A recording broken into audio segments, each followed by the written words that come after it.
building wealth, how to spend wealth in retirement. Talks more about the kind of behaviour of money. Some of the best episodes that I've enjoyed have been about things like mental health in retirement and physical health in retirement. Yeah, they're really good. Yeah. They're especially if I would say no matter where you are on your journey, but especially making things simple at the start of your journey. So the next one I've got is Hi, we are Retirement Dreams to Reality. I'm Keely and this is Bruce. And today we're going to talk about podcasts that have influenced our retirement journey.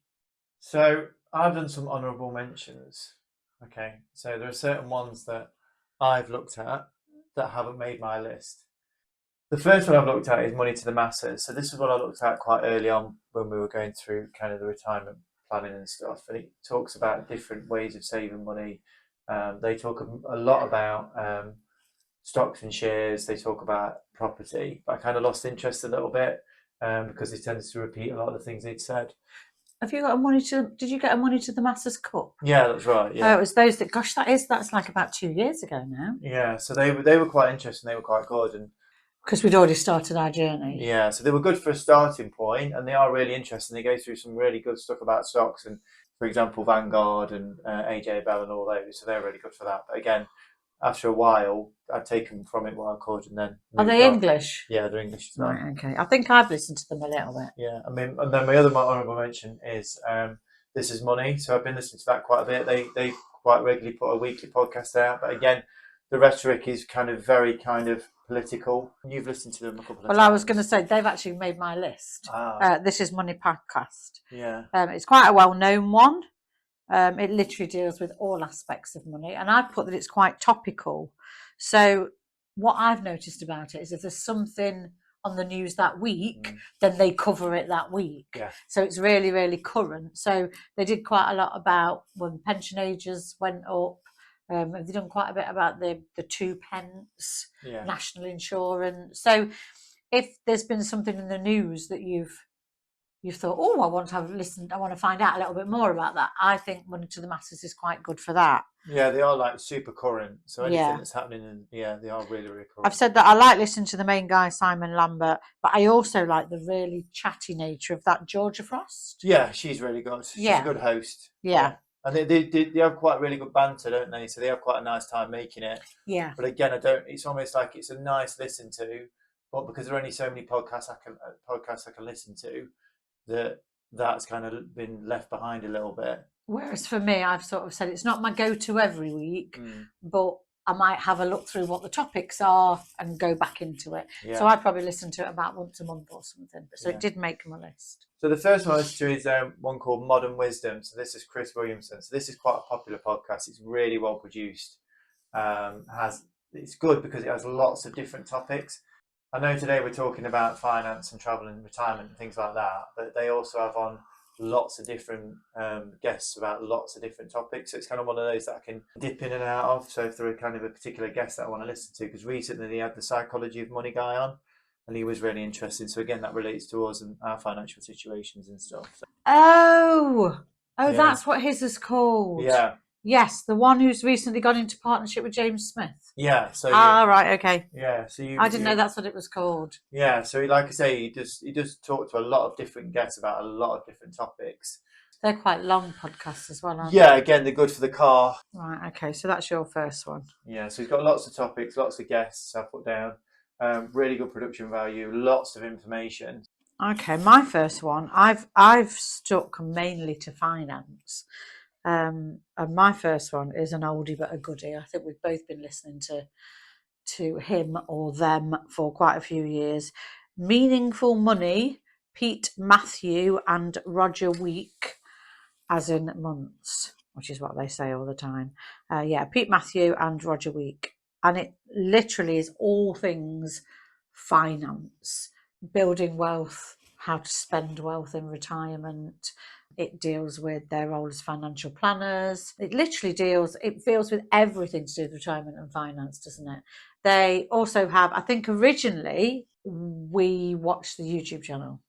and then move to the podcast. I think that's what I did. Quite often, I think they bring something out. They have loads of different seasons and series, so they focus on different things at different times. Last season, it was like personal stories.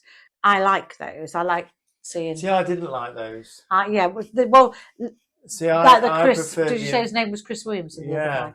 I think this shows how very different we are in terms of podcasts. Yeah. But each series, each season has a different theme. So if you probably listen to previous seasons more than this one, the last one, I listen to the last one the most because that's what I like. But for me, they've got like a really chatty style between the two of them. Yeah, they've got really good banter. It's a bit like they're two mates down the pub having a little chat, and I like that. They occasionally have guests on, but very rarely. Yeah, there's a recent interview with, can't remember his name, Simple Path to Wealth. Yeah, and that was a really good book. Really good book and a really good interview with Pete Matthews as well. Yeah, and then they're on my list as well because I put them down for really nice people, really genuine. They cover loads of different topics. About finance and retirement, but they also go over it like really difficult concepts. So they obviously know their stuff. And they try and make them really simple. Yeah, they obviously know their stuff because they can explain it really well. And they're very experienced, obviously, because they're financial advisors as well. Because a lot of people you worry about that are talking on YouTube haven't necessarily got a finance background. Yeah. So you have to be really careful with that. Whereas they have definitely got a finance company. They've got a great back catalogue, as I say. It goes back, I don't know how many seasons. Yeah. They have got their own courses now. If you really, really want to try and learn a lot yourself, I think they've got 2 or 3 different courses that they sell. Yeah, that's right. As you say, but they never really push their products either. I mean, they do mention it now and again, which is fine. They don't really try and push you to use they give away a lot of free information. Yeah, they're really good. Yeah. Especially if I would say, no matter where you are on your journey, but especially making things simple at the start of your journey. So the next one I've got is a personal finance podcast. This is Andrew Giancola. I've probably butchered his surname. I do apologise. Really easy to listen to. He's an American guy. Considering he's American, a lot of the stuff that he talks more about the kind of behaviour of money. So he does go into 401ks and all these kind of American terms that aren't really relevant to us British. He also talks about paying your debts off first. He talks about paying yourself first. Again, he gives away loads of free courses and free stuff, which is really nice.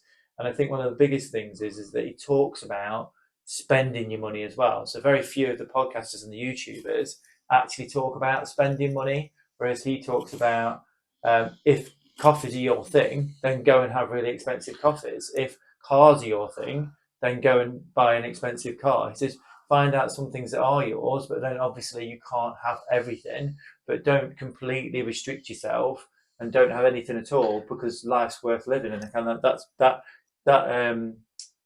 what's the word? Resonates. That resonates with both of us.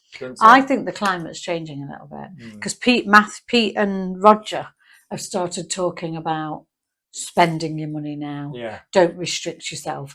Die with zero, Bill Perkins. Spend your money now.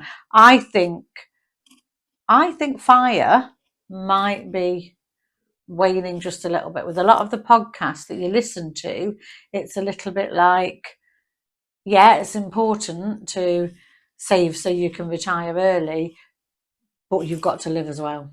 And I think that might be because of the pandemic. Yeah. I think people realise actually something could happen tomorrow.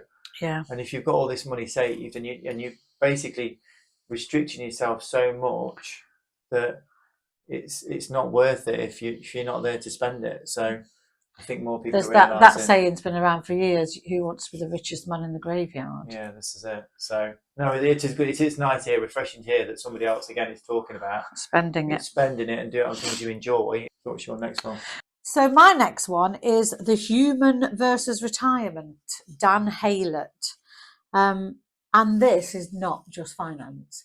It's absolutely everything to do with retirement.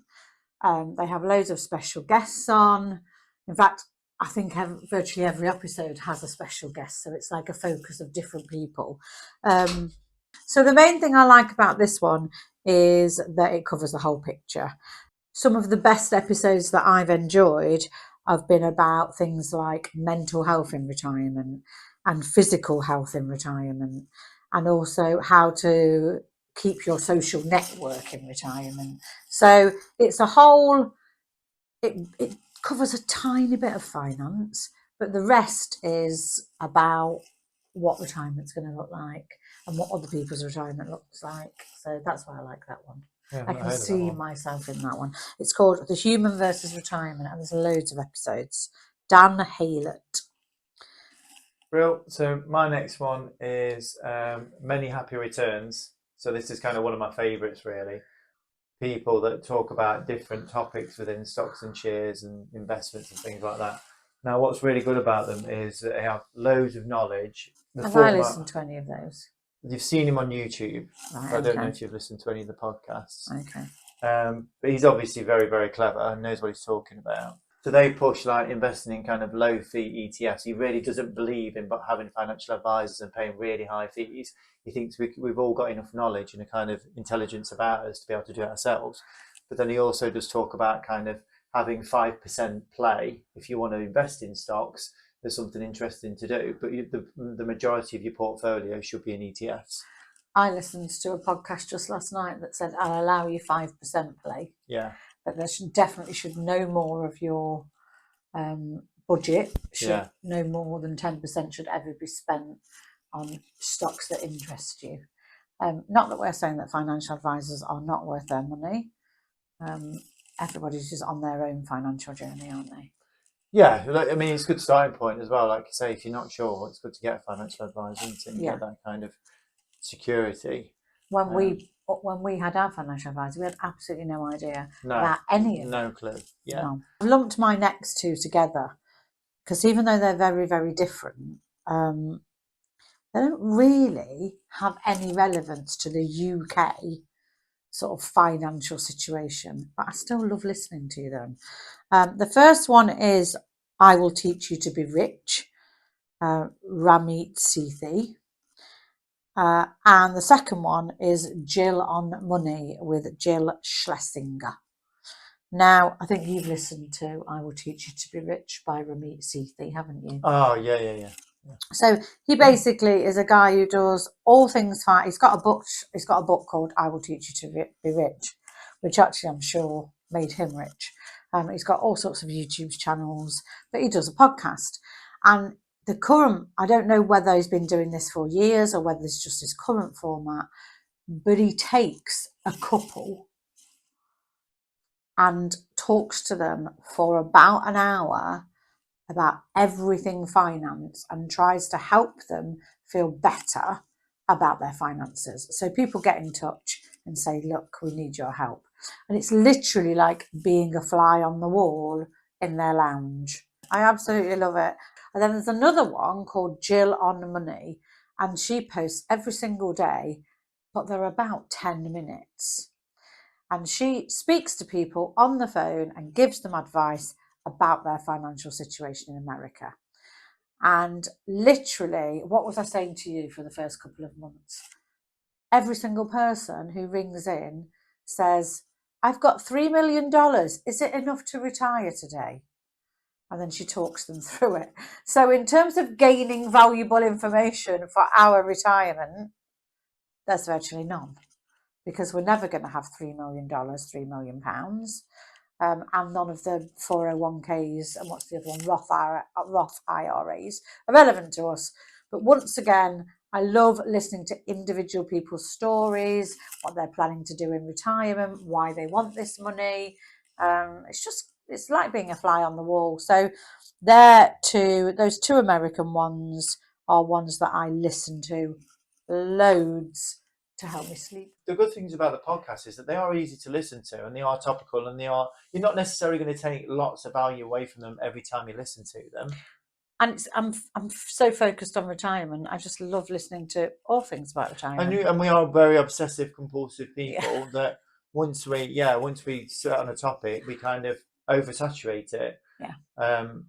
So again, it feeds into that, doesn't Yeah, it? it's just more things that I can listen to. So my last one was Andy, Be Clever With Your Cash. So Andy, Be Clever With Your Cash. yeah, you've listened to him a bit as well. Yeah, I like him. He's really good. The reason he's so good is because he's probably one of the most valued day-to-day podcasters that I listen to. So of all of the kind of podcasters that I listen to, really, it doesn't really matter if I miss some of the others, because they're kind of just talking about topics and they kind of going over stuff that I've already heard, and they kind of reinforcing and making sure I understand and helping me grow in terms of my understanding of finance and retirement. But he gives me things that I can use on a day-to-day basis. He's very, very different to everything else. Much lesser known Martin Lewis. Yeah, he is. He is, because he tells you about credit card hacks, everything, about like the Ring doorbell hack, about just everything to do with saving money today. Mainly bank based, isn't it? Finance and credit cards, and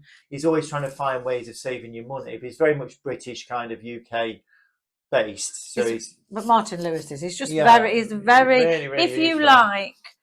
If you like us, I'm signed up to Martin Lewis and I get Martin Lewis's emails. Then Andy, Be Clever With Your Cash on YouTube or podcasts is definitely worth it. He's almost a bit kind of on the realm of coupon counting, like in America. He's kind of that type of thing. We've saved a lot of money by listening to his credit card hacks. We did the whole thing where we got a load of Avios points, and then I converted them because of him to Nectar points, and then we basically lived off Nectar points in Sainsbury's for the next 2-3 months, didn't we? I think we got about 2 months of Sainsbury's shopping for free. Yeah, so that wasn't free, but yeah, that worked really well. So, like I say, he helped you through all that. So and again, you can pick and choose what you take from him. So he's really, really useful. But he's definitely someone that I have to listen to every week, because there is always something coming up that I might miss, and it might save us a few pennies and kind of mitigate the cost of everything going up. He does a really good web page. So if there's anything that he talks about, website. It's got a really good website. So if there's anything he talks about in his podcast or he talks about in his YouTube channel, and if you go to his website, he breaks everything down with links, and then you can click on the link and it takes you to that particular place, and then it talks you the way through everything. So again, that was with the Ring doorbell. That helped us out. It showed exactly step by step what we needed to do in order to save money. So he's absolutely fantastic. So really, of all the podcasters, he's probably number one. He's not the most interesting one for me, and he's not the one that I really enjoy listening to. But in terms of value, I would say he's probably one of the most valuable, because a lot of the other podcasters now, because we are so far into our journey, I'm starting to notice, and that's why I've dropped some of the other podcasters. I'm starting to notice that they're repeating themselves. Yeah. My final one is a travel podcast. Because obviously the main reason we want to retire, everything about getting to where we're getting, is so we can travel. It's really hard, I think, to find good retirement travel podcasts. So I listened to one called Zero to Travel. I've not heard of that one. Yes, I've only just started listening to it really recently. It has great reviews. It was like best in the Washington Post, and it's won sort of awards. I've only listened to 2 or 3 episodes at the minute. I don't absolutely love it, but I want to get more information about travel, and that time when you're falling asleep is dead time for me. So I'm going to stick with it. So they have guests on and they do loads of different things, all related to travel. Not necessarily retirement and travel, but that's one that I listen to. So I think that's everything. I think it shows you that we are very different. Very different. In our kind of... What did we have the same? This Is Money. Yeah, This Is Money. That was the same. And Meaningful Money. And you do know who Cash Chats with Andy is. Yeah. So we are still very different, like I say, and we've talked about that in videos in the past, and I'm very much kind of the finance route and kind of saving money and how to squirrel it away and how to make it work for itself and do all that kind of stuff. Whereas you're very much travel based. I tend to look at things in terms of value and what I'm getting from them, what I'm gaining.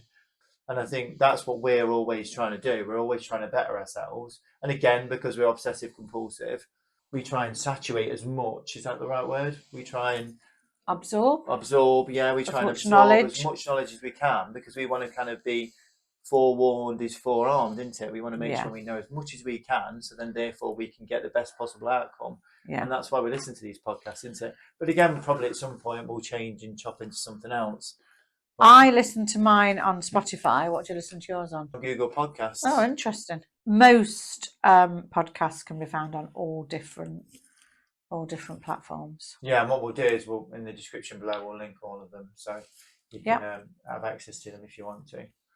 So that is Retirement Dreams to Reality. Keely and Bruce, thank you for listening, and we'll see you on the next one. It's a barrier, isn't it? It's a kind of It's our safety net. secure safety net. Are you going to go first for a change? Things You don't need to tell them, just do it. Why? Let's start again. It's all right, go on. You start again. Honourable mention. Are you? So shall I start again? Oh God, it's painful. So the next one I've got is the up on the chair. Oh, Go on. up on the chair. Oh my God, he just does the opposite. We've got loads. I bet it's about 4 hours long. Oh.